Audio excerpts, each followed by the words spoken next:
is Rachael Stevenson, and I am with Representative Caleb Hinkle. He is a member of the Montana House for representing House District 68. Am I right on that?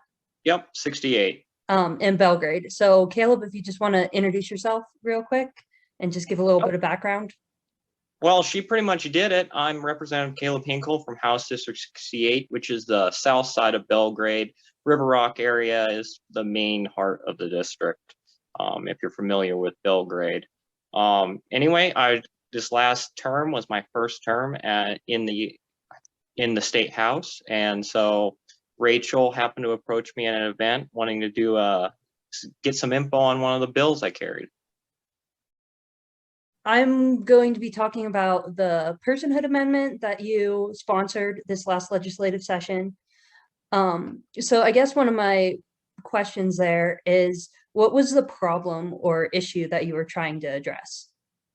So the issue here is, number one, in all Montana code, which is the law, or even in our Constitution, life is not actually defined at any level, anything whatsoever.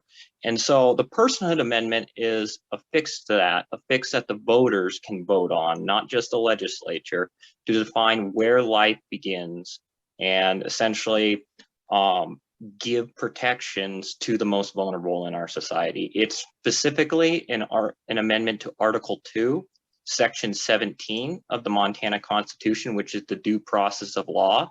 The due process law right now in the Constitution just says no person shall be deprived of their life, liberty, or property without due process. And the Personhood Amendment defines person there. And it essentially means at conception, this is a unique individual with their own, essentially their own unique genetic code that goes into eye color, hair color, even personality may be determined at that moment. And so essentially that gives the right of due process to those most vulnerable, and ultimately leaves it up to the voters to decide if the Personhood Amendment passes both chambers. What would you consider to be some of the stakeholders in the policy, those who oppose it and those who were supporting it? Well, supporting it is obviously anybody of pro-life mentality.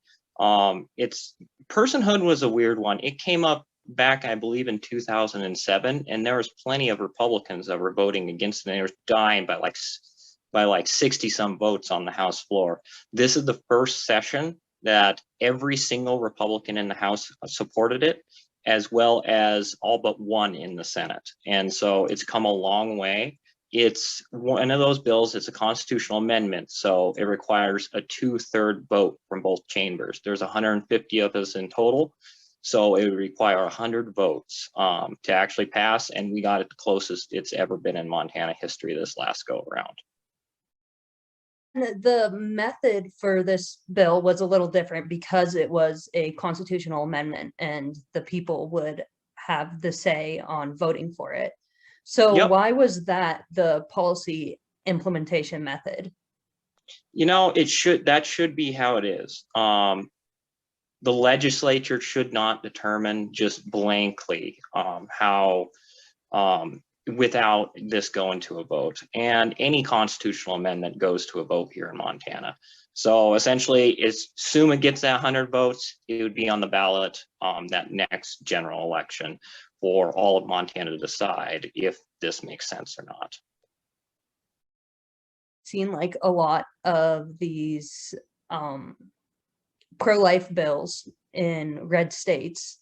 So how does this compare to those such as Texas and Mississippi and such, where obviously they have laws that have went to the Supreme Court facing this? Do you think that this bill's success relies on what the Supreme Court decides in the more recent court cases?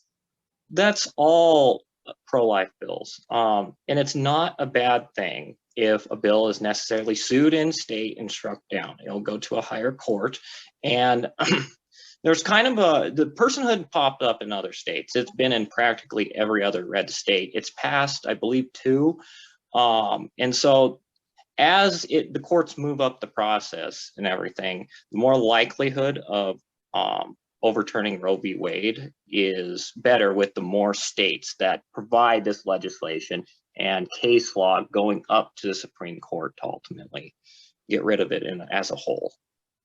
And so I'd love to have personhood pass and get voted in and then go all the way to the Supreme Court, because I think that's where the merits of it will be decided. Mhm. So I just really appreciate you bringing it up. Also, a little bit about me and why I brought this is I'm a firm believer in the non-aggression principle, which means that no human has the right to aggress upon another for any purpose.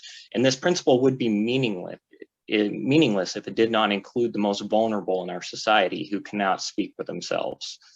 And so that's kind of why I brought it. And I thank you for having me. Yeah, thank And you so hope you much. get any- I really like the Personhood Amendment. I think it's a really solid bill, and I like the fact that it's a constitutional amendment. I think this is the best method for securing all individuals' right to life.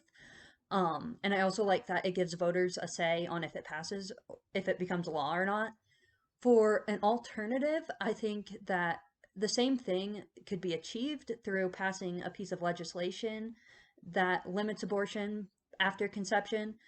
This type of legislation would also allow for more compromise. So, in certain circumstances, still allowing abortion or doing an abortion ban after a certain number of weeks, as many states have tried, instead of at the point of conception.